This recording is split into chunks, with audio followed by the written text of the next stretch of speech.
somebody who chooses not to work with me and to work with someone else is because they feel more comfortable with that someone else. Could I help them? Possibly. But if I feel jealous about it, I'm setting myself up. What's the opposite of dopamine? Like you're setting yourself up Flopamine. for Flopamine. you're setting yourself up for flopamine. You're setting yourself up for depression. It's like floopy. No, it's Flopamine. Oh my God. and I love that you've started delegating out, and I love that you've tried different people with delegating out. And what's important in the delegation process is to understand that there's a learning curve. The learning curve is both with the person that you're delegating to, and also your own on how to give um, give over control, basically. And so, if you're not 100% comfortable with the two different people that you've already tried, continue working with them since you don't have anyone else, that's fine. But also when you have a chance, when there's an excess of work, try someone third. And part of it's going to be because you're better at giving over what you want, like passing over and explaining, and part of it is going to be they may be better or maybe worse. um, that learning curve, I mean, I'm still in that stage in business where you make mistakes and you learn from them and you fall and you get up and you do it better next time. And it costs out of pocket, absolutely, but it's worth it because that's the price of the lesson. And you're not going to learn if you're not going to pay in some way. It takes a bit of time, and there are certain elements that need to be in place for you to actually act on that, right? So I'm thinking, I mean, of course, it's like that's those are the types of things that you think about every single day, right? Who is ready for this, right? For your type of work also, because Oh, it just but I clicks. think of others. Sorry, I have to say this because I think not just who's ready for my work, but for example, I didn't sleep last night What? because it's not a bad thing. This was a good reason this time. So yesterday I dabbled in Printful and I dabbled in Thrivecart and I was playing with it and I can do it. Technically, I can do it. I can have my VA set up the different elements, whatever. And then I'm like, no, it's wrong for me to spend time here. It's wrong for me to get my VA to spend time here. This is not our zone of genius. I'm calling the Mavens. The difference is, though, and this is important, I didn't sleep because I was excited. I was like, I don't want the service that you're offering everyone right now. I don't want your off the shelf service where I could go and say, okay, just create merch for me and host the store and you guys get the. I don't want that. That's not what I'm looking for. I'm looking to host the store on my website. I'm looking for someone to help me with the setup. I know what I want it to say. I know what I want it to look like. I just need someone to do it for me. And I want someone that has the experience rather than have my VA learn it. Not because I don't trust her, not because she can't, because she can, she's completely capable, but because I'd rather spend money with her on something else, doing something in her zone of genius, and then coming to you for your zone of genius. Just like when you guys need something, you come to me for my zone of genius. I know how it needs to be done. I just don't want to do it. I'd rather invest. It'll be up faster. It'll be up better, and everybody wins. And I think that that's the secret to delegation. It's knowing that you have to let go. You have to build your team. You have to build your business, your processes, and it's trial and error, which is fine. I try something, I make a mistake, I do better next time. Yeah. Oh my God. How many people are on LinkedIn lurking because they don't want to post? Because what if it flops? What if it doesn't do well? And I love that you wrote to me yesterday when I wrote on your post, whatever I wrote, and you wrote, yeah, but it's going to flop. I'm like, so what? We'll just have fun on it now and it'll flop. And it didn't, but that's not the point. It's like, Oh, loads of learnings. I just and I told you, it will flop, and no, it will tank, and but I just needed to get it out of my system, right? Yeah, and loads of learnings there because everything is a learning, and even if it would have flopped in the sense, did it flop? Probably did flop. If it weren't for the the just the support, the people that just come in and take the time to actually go through it and pick out something that is interesting to them, right? Like for example, one of the things right before posting, what I did was I looked at this and I'm like, if I were to find this on my feed, would I understand this? And I'm like, I'm making this really, really hard. This is more about me than it is about them. It is it it definitely gives them, there is value for them. They have to look for it. I'm not making it as easy as usual, right? No, it was pretty easy to find. Yeah, so I've added the main points of the post, right? Mm. And that got most of the comments were in reference to that. So I just sort of gave people somewhere to, like the too long didn't read type of thing, you know, something to go look at. There's always someone who will be able to connect with you where you are. You think you're writing it for yourself, but someone will connect with that. And as a business owner, you want those people that are connecting with you on your points, on your way of thinking. You want someone who jives with you, who speaks the same tone, who speaks the same attitude. Those are your ideal clients.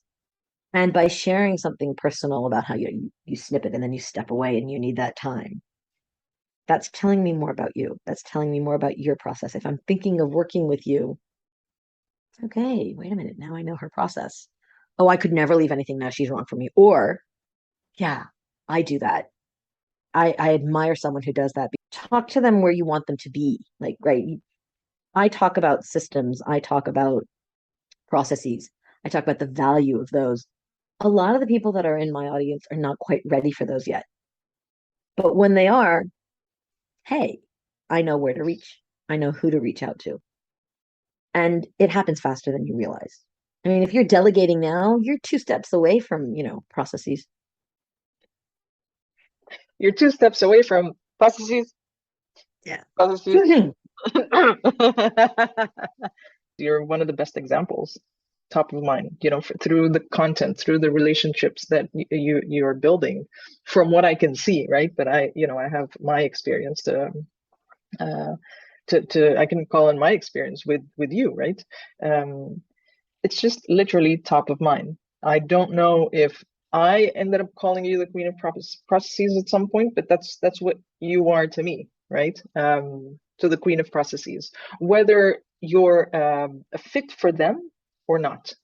It's like when I think processes, I'm like, I'll just send them over. I'll drop Irit's name or send them over to Irit, and her messaging will filter out those that are not, and whatever. Like she'll do the work, right?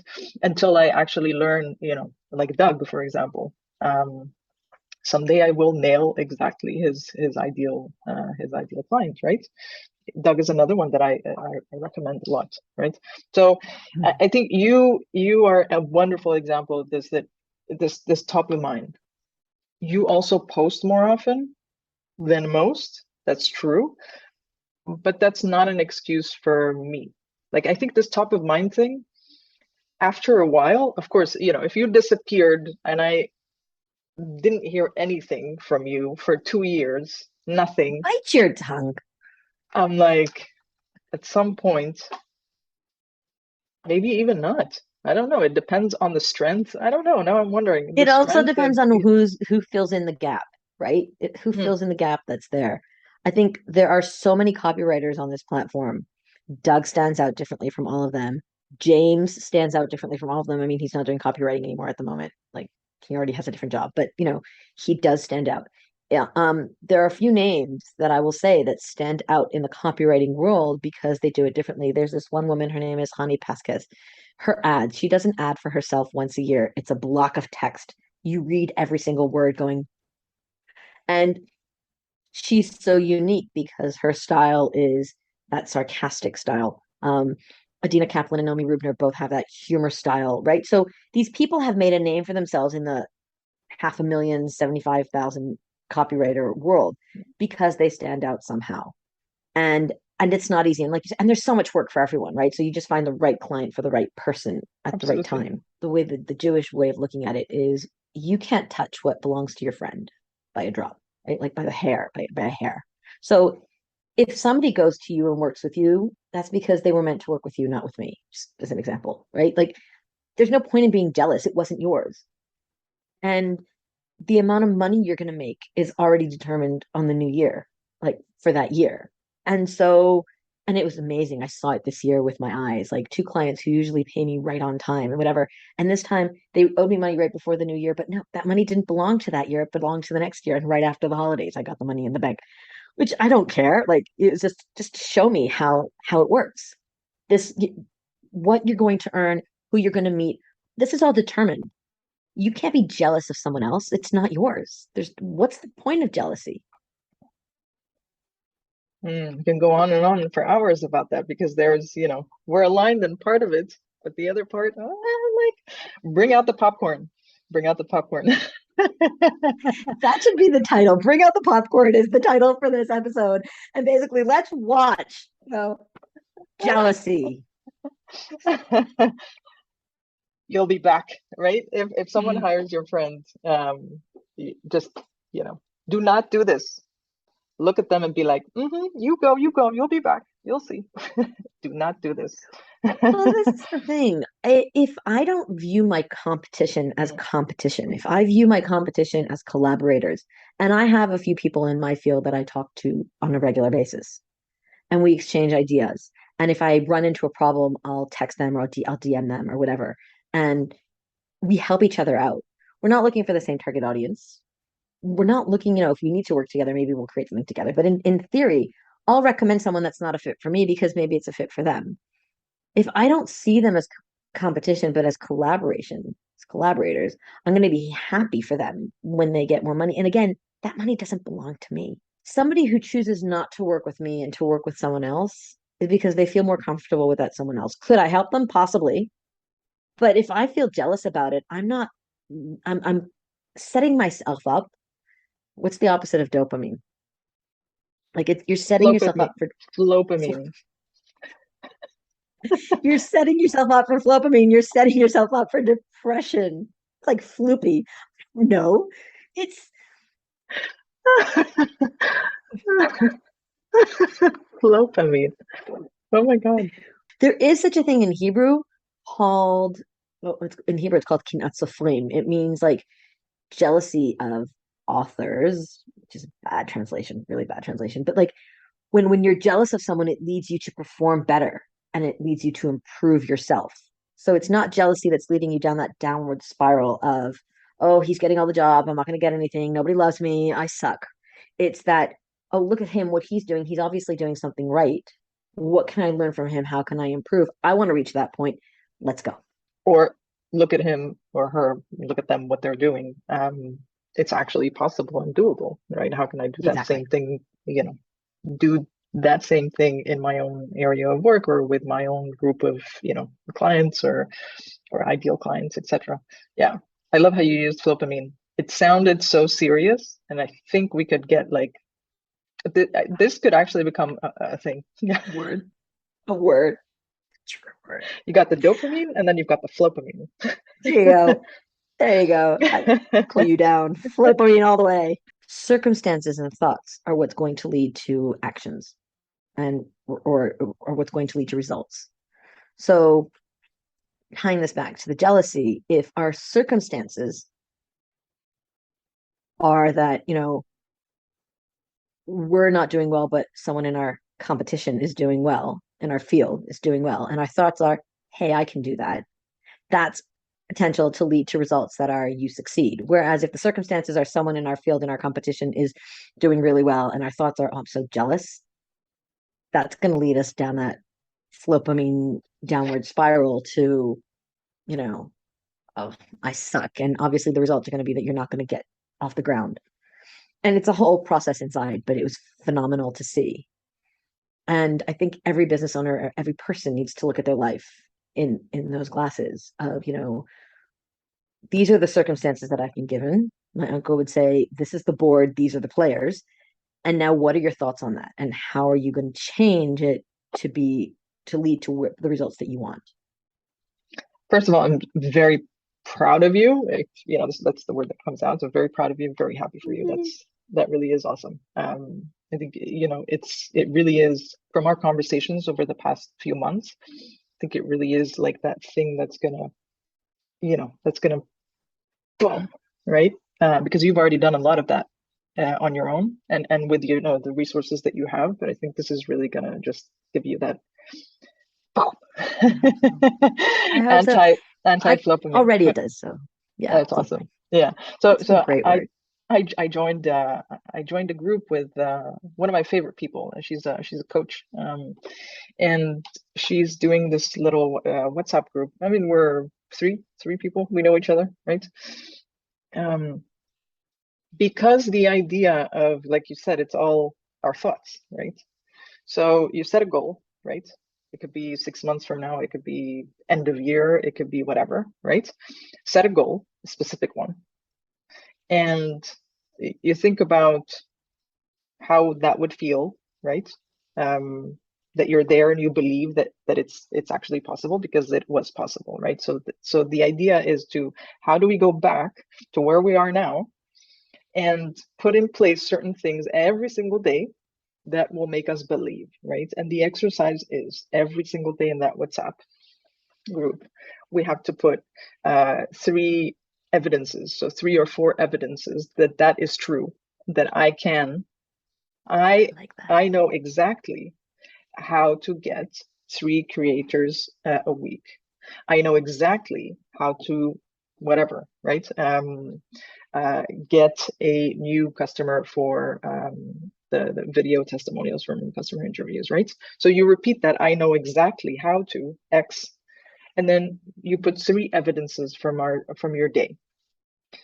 Oh, I like that. That awareness, things that we just go on, I'll stop, speaking in general, I'll speak for myself. Some phases or some, weeks or some days are just like a blur. You're just going from one thing to the next, right? So there's a lack of awareness sometimes for me, right? And things that are total proof. It could be a little message that someone dropped. It could be that what you said about the Mavens earlier, that's an evidence. I'm going to put that in the chat without naming you, of course. So these types of things, and then, but it's not so much as to share with the other person, right? It's more that you're gathering this and you've got that accountability to drop it somewhere, um, and it's really interesting. We really are sitting on gold. How you share 3 evidences that this can be done. That's talking directly to your subconscious, saying, here's proof. And when I was talking to the coach the other day, last week, she took me on this downward spiral of what happens if people don't use my services. And that led to 3 different posts that I'd written apropos sitting on gold, right? Like when you're listening to people and other people talk and how they're phrasing it and how they're talking about what you do and how about you are or whatever, that's the signal to your subconscious. Just listen, listen. That's how we get the gold out.